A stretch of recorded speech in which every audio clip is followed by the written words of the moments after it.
بسم الله الرحمن الرحيم الحمد لله رب العالمين والصلاة والسلام على سيد المرسلين وعلى آله وصحبه أجمعين أما بعد فقد قال الله تعالى في القرآن المجيد كنتم خير أمة أخرجت للناس تأمرون بالمعروف وتنهون عن المنكر وتؤمنون بالله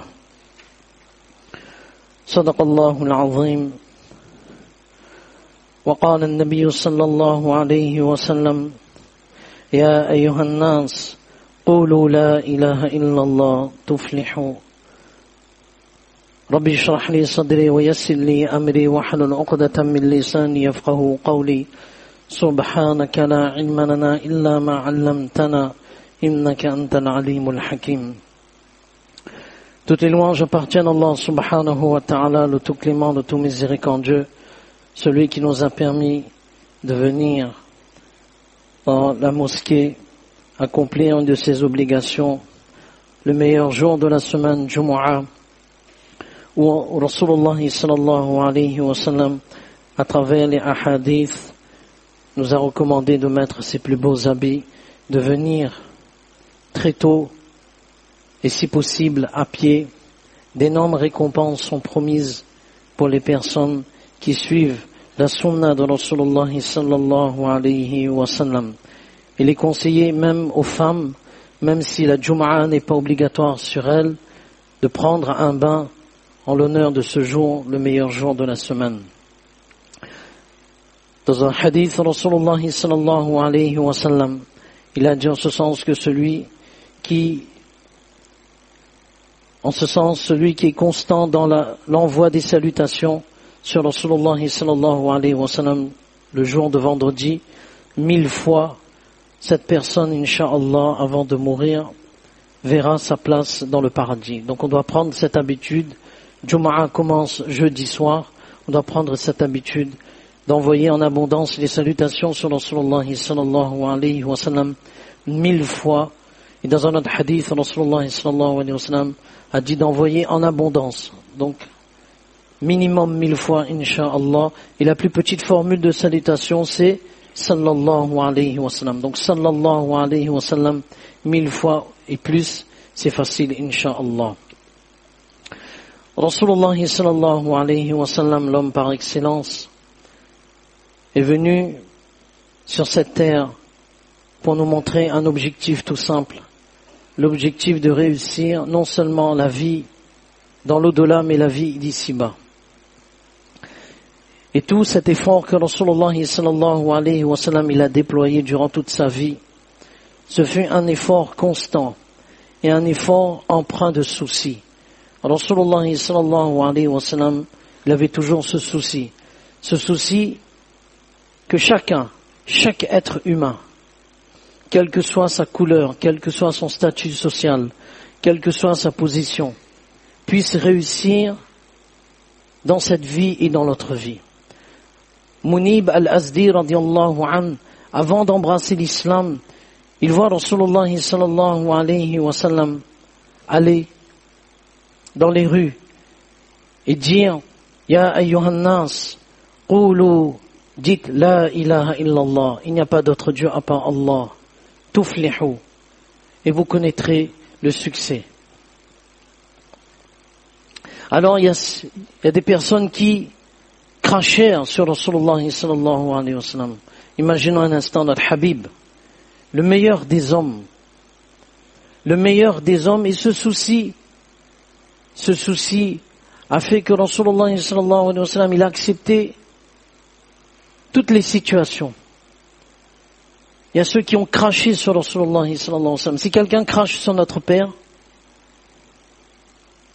si quelqu'un crache sur notre maman, les gens commençaient à cracher sur Rasulullah sallallahu alayhi wa sallam. D'autres ont pris la terre et ont jeté sur Rasulullah sallallahu alayhi wa sallam. Et d'autres, ils ont commencé à insulter Rasulullah sallallahu alayhi wa sallam. Et Munib al-Azdi radiyallahu anhu, avant d'embrasser l'islam, il observe cette situation. Il regarde. Mais qu'est-ce qui peut pousser un homme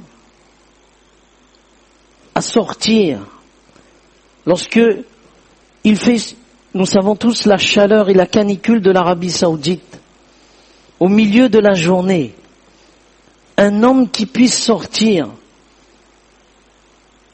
dans une telle situation et connaître les pires humiliations. Et Rasulullah sallallahu alayhi wa sallam, il sort. On lui crache dessus. On jette la terre sur lui. Et on l'insulte.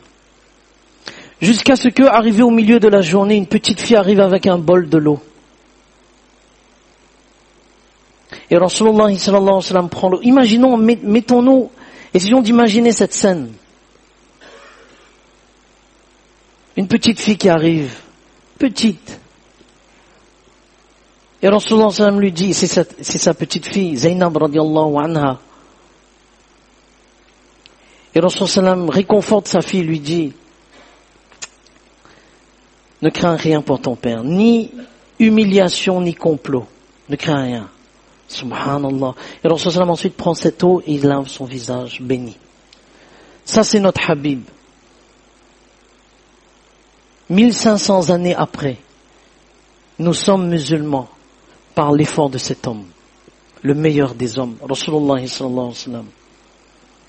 Nous sommes musulmans aujourd'hui parce que ceux qui ont cohabité avec Rasulullah sallallahu alayhi wa sallam, ceux qui ont été avec Rasulullah sallallahu alayhi wa sallam, ils ont transmis le message. Ils ont transmis le message à leurs proches. Parce qu'ils ont compris que Rasulullah sallallahu alayhi wa sallam, il veut que du bien pour nous. Connaître la réussite, ne pas être bercé dans l'illusion de l'apparence. L'apparence tue. C'est une illusion. Et Rasulullah sallallahu alayhi wa sallam sait bien qu'il y a une autre réalité. Et cette réalité, elle est durable. La réalité de la tombe, la réalité du jugement, la réalité du paradis et la réalité de l'enfer. Et ce n'est pas une étape bercée d'illusions. C'est une réelle étape. Si les morts pouvaient parler en ce moment même, lorsqu'il y a tout ce qui nous environne et tout ce qui nous appelle vers une autre réalité, si les morts pouvaient parler, ils nous auraient dit, n'oubliez pas l'autre réalité, la réalité de la tombe. Et combien de personnes, lorsque Rasulullah sallallahu alayhi wa sallam leur a montré ce message, leur vie a changé. Leur vie a changé jusqu'à ce qu'ils puissent avoir ce souci de Rasulullah sallallahu alayhi wa sallam et transmettre le message au-delà de l'Arabie Saoudite, au-delà des frontières arabes, en Inde, le continent asiatique, le continent africain, les 4 continents. Ils ont connu, subhanallah, les sahaba radiallahu anhum dans leur commerce, les gens embrassaient l'islam. Ils disent, mais quel est cet enseignement extraordinaire? Allez, la marchandise n'est pas bonne. Reviens, mon frère, reviens. La marchandise n'est pas bonne, on change. Bien, subhanallah. Ça, c'était l'attitude des compagnons, radiallahu anhu. Allez, tu peux pas payer aujourd'hui. Allez, reviens plus tard. Allez, je te donne un délai. Subhanallah, mais qui sont ces hommes? Jusqu'à ce que les frontières s'ouvrent et accueillent l'islam en Espagne, subhanallah. En Espagne, à l'époque où les musulmans avaient leur empire, lorsqu'on entrait en Espagne, on ne savait pas que l'Espagne avait les juifs, les chrétiens, les musulmans. On ne savait pas, est-ce que il y avait des juifs ici à Cordoue? On ne savait même pas. Parce qu'ils avaient embrassé l'habillement des musulmans. Subhanallah. La langue latine a été remplacée par la langue arabe. Ceux qui travaillaient pour les Arabes, ils connaissaient l'arabe. Parce que c'était des hommes honnêtes. Et aujourd'hui, nous sommes musulmans.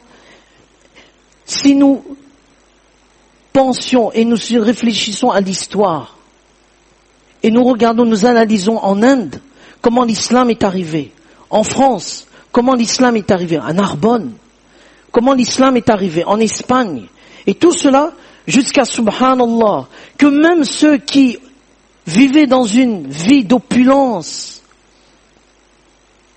et de richesse, ils ont compris que ce n'est pas la finalité. Regardez, Diams, Mélanie Georgiades, dite Diams, Mélanie française et musulmane, subhanallah, c'est ce qu'on appelle la da'wa. La da'wa, c'est dans notre vie de tous les jours, dans notre commerce, on est dans la foire commerciale. Avec quelle intention on vend sa marchandise? Avec quelle intention on accueille les acheteurs?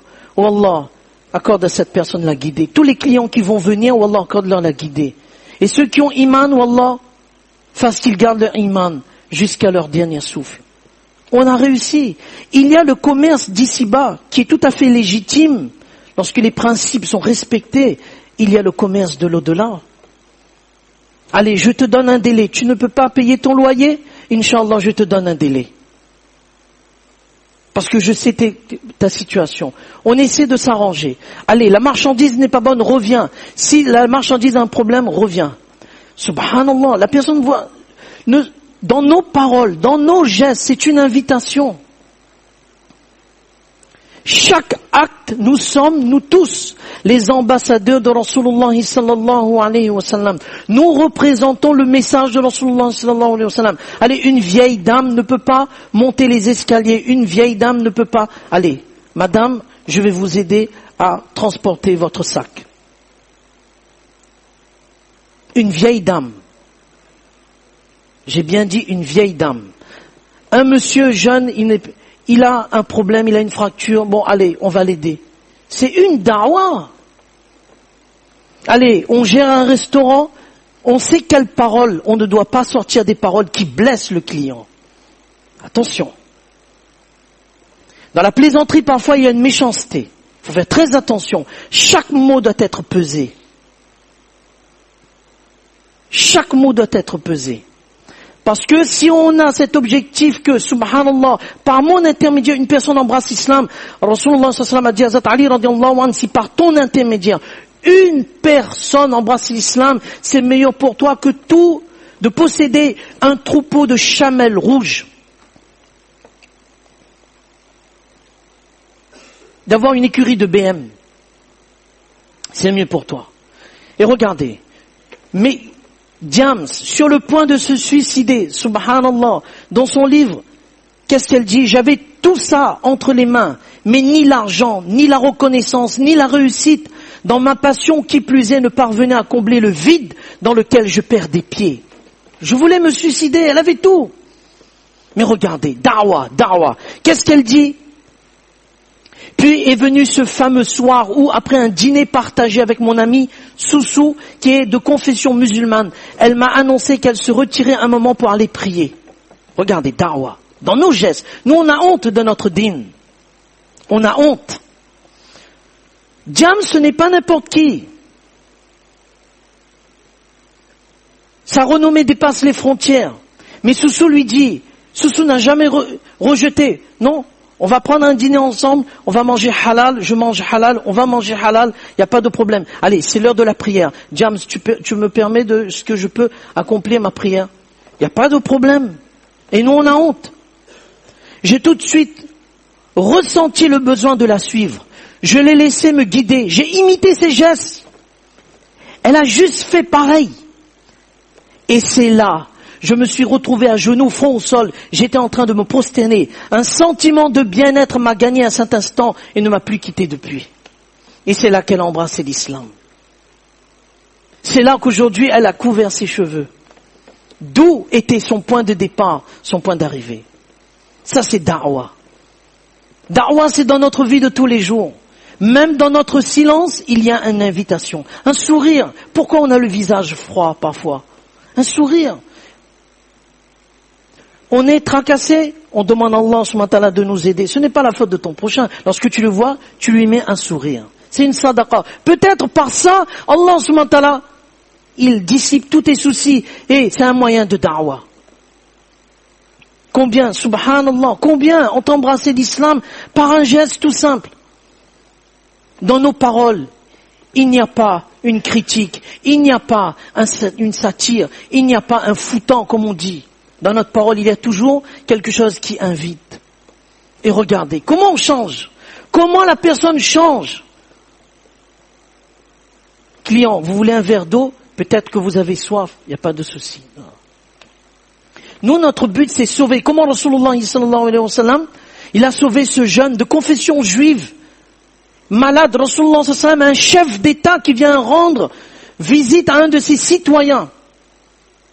Le souci de Rasulullah sallallahu alayhi wa sallam, il va bien plus loin que ça. Sauver tout être de l'enfer. Et le père de ce jeune enfant juif lui dit, Ati' Abul Qasim.